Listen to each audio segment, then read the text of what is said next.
महाशिवरात्रि दिन करदियंतु चुपचाप एही गोटिए उपचार आपणकर थिबा सबु बाधाविघ्न दूर हेबा सहित आपणक जीवन में खुशी फेरिबो।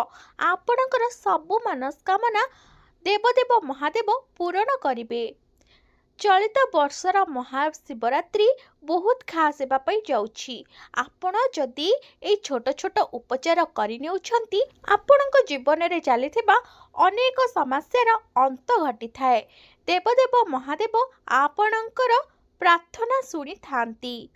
तेबे महाशिवरात्रि दिन केउ सब उपचार करिबा आवश्यक, केउ सब उपचार करिबा द्वारा महादेवंकर आशीर्वाद प्राप्ति होई थाए, से संपर्क रे वीडियो रे आगको जानिबा।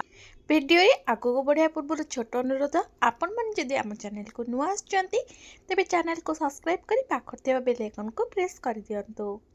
कमेंट बॉक्स रे ओम नमः शिवाय निश्चिंत लिखंतु। आपण आम वीडियो को केउ डिस्ट्रिक्ट रो देखुछंती निश्चिंत कमेंट माध्यम रे जणांतु। तेबे आसंतु जानिबा महाशिवरात्रि दिन रो सब उपचार विषय रे, जहाको करबा द्वारा आपणक जीवनर सबु दुख कष्ट दूर होई आपणक जीवन को खुशी फेरिबो।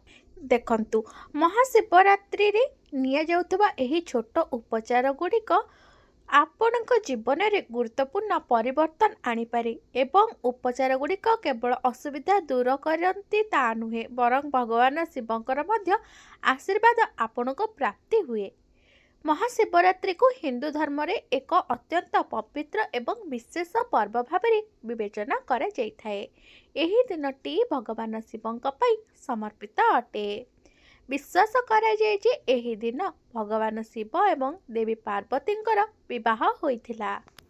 2026 मसीह महाशिवरात्रि श्रद्धा एवं भक्तिर सहित पालन आपण जदि करूछंती अनेक फायदा आपण को मिलिबो। एही पवित्र दिन रे किछि सरल पदक्षेप ग्रहण करबा द्वारा जीवन रे अनेक समस्या दूर होई जिवो एवं भोलेनाथ आशीर्वाद सुनिश्चित प्राप्ति हेबो। तेणु भगवान शिवं को प्रसन्न करबा पई किछि विशेष उपाय आपण करिनियंतु एही शिवरात्रि दिन। प्रथम उपचारटी हेउछि आपण महाशिवरात्रि दिन शिवलिंग रे जल अर्पण करंतु। महाशिवरात्रि दिन सकाळे शीघ्र उठी स्नान सारंतु एवं सफा पोशाक पिंधंतु। तापरे शिवलिंग रे जल, क्षीर किंबा गंगा जल आपण अर्पण करंतु। जल अर्पण करिबा समय रे ओम नमः शिवाय मंत्र जप करंतु।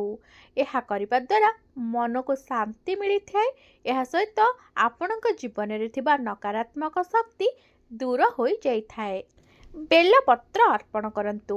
देखंतु भगवान शिव बेलपत्र को बहुत भल पाती।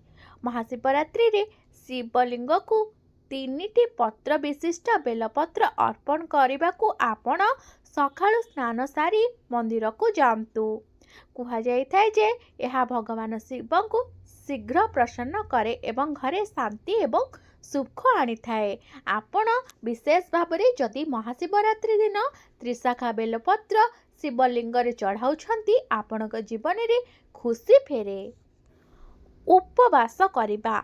जदि आपण माने महाशिवरात्रि दिन ओषा रखी उपवास करुछंती एवं आपण जागर जालुछंती तेबे माना जाए जे आपणकर आत्मविश्वास वृद्धि करने सहित इच्छा पूरणर पथ प्रसार होई थाए। उपवास समय फल खांतु एवं सारा दिन भगवान शिवं को आपण स्मरण करंतु। देखिबे आपणकर मन रे थिबा इच्छा निश्चिंत पूर्ण हेबा पई लागिबो। रुद्राभिषेक। देखंतु महाशिवरात्रि रे रुद्राभिषेक करिबार विशेष महत्व रही अछि। जदि मंदिर रे रुद्राभिषेक करिबा संभव नुहे तेबे घरे जल एवं मंत्र जप सहित भगवान शिवं को पूजा करंतु।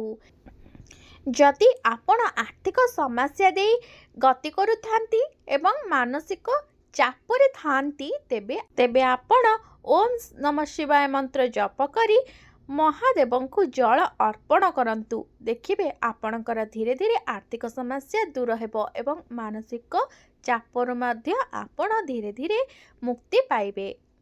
आपण एही दिन असहाय को दान करंतु। देखंतु एही पवित्र दिन रे दानर मध्य विशेष महत्व रही अछि। ଗରିବ ଲୋକଙ୍କୁ ଖାଦ୍ୟ, ପୋଷାକ କିମ୍ବା ଅନ୍ୟାନ୍ୟ ଆବଶ୍ୟକୀୟ ଜିନିଷ ଯଦି ଆପଣ ଦାନ କରୁଛନ୍ତି, ଏହା ଭଗବାନ ଶିବଙ୍କୁ ପ୍ରସନ୍ନ କରେ ଏବଂ ଆପଣଙ୍କ ଜୀବନରେ ଥିବା ବାଧା ଦୂର କରେ ବୋଲି ବିଶ୍ୱାସ କରାଯାଏ। ତେଣୁକରି ଆପଣ ଏହି ଦିନ କିଛି ଗରିବ ଲୋକଙ୍କୁ ଦାନ ଦିଅନ୍ତୁ। ଆପଣଙ୍କ ଜୀବନରେ ଚାଲିଥିବା ସମସ୍ୟାର ଅନ୍ତ ହେବାକୁ ଧୀରେ ଧୀରେ ଲାଗିବ। ଶିବ ମନ୍ତ୍ର ଜପ କରନ୍ତୁ। ଦେଖନ୍ତୁ, ମହାଶିବରାତ୍ରିରେ ଓମ୍ ନମଃ ଶିବାୟ ମନ୍ତ୍ରକୁ ଅତି କମ୍ରେ 108 ଥର ଜପ କରନ୍ତୁ। ଏହି ମନ୍ତ୍ରକୁ ବହୁତ ଶକ୍ତିଶାଳୀ ବୋଲି ବିବେଚନା କରାଯାଏ ଏବଂ ଏହି ମନ୍ତ୍ରକୁ ଯଦି ଆପଣ ମନରେ ଶାନ୍ତି ଭାବରେ ସକାରାତ୍ମକତାର ସହିତ ଜପ କରୁଛନ୍ତି, ଆପଣଙ୍କ ଜୀବନରେ ସକାରାତ୍ମକ ଊର୍ଜା ଭରିଯିବ ଏବଂ ଆପଣଙ୍କ ଜୀବନରେ ବହୁତ ଶାନ୍ତି ଆସିବ। ସବୁଠାରୁ ଗୁରୁତ୍ୱପୂର୍ଣ୍ଣ କଥା ହେଉଛି, ପବିତ୍ର ମହାଶିବରାତ୍ରି ଦିନ ଆପଣ ଭକ୍ତିର ସହିତ ପ୍ରାର୍ଥନା କରନ୍ତୁ ମହାଦେବଙ୍କୁ। ଭଗବାନ ଶିବ ଭକ୍ତିର ଭୋକିଲା ହୋଇଥାନ୍ତି। ଯଦି ଆପଣ ମନ ପବିତ୍ର ଏବଂ ଆପଣଙ୍କ ଭକ୍ତି ସତ୍ୟ, ତେବେ ଭଗବାନ ଶିବ ନିଶ୍ଚିନ୍ତ ଭାବରେ ଆପଣଙ୍କୁ ଆଶୀର୍ବାଦ ପ୍ରାପ୍ତି କରିବେ। 2026ର ମହାଶିବରାତ୍ରିରେ ଏହି ଛୋଟ ଛୋଟ ପଦକ୍ଷେପ ଗୁଡ଼ିକ ଆପଣଙ୍କ ଜୀବନରେ ଗୁରୁତ୍ୱପୂର୍ଣ୍ଣ ପରିବର୍ତ୍ତନ ଆଣିପାରେ। ଏହି ପଦକ୍ଷେପ ଗୁଡ଼ିକ କେବଳ ସମସ୍ୟାକୁ ଦୂର କରେ ନାହିଁ, ବରଂ ଭଗବାନ ଶିବଙ୍କ ଆଶୀର୍ବାଦ ମଧ୍ୟ ସୁନିଶ୍ଚିତ କରେ। ଏହି ଶୁଭ ଅବସରରେ ପୂର୍ଣ୍ଣ ହୃଦୟରେ ଶିବଙ୍କୁ ପୂଜା କରନ୍ତୁ ଏବଂ ଆପଣଙ୍କ ଜୀବନକୁ ସୁଖ ଏବଂ ଶାନ୍ତିରେ ପରିପୂର୍ଣ୍ଣ କରନ୍ତୁ।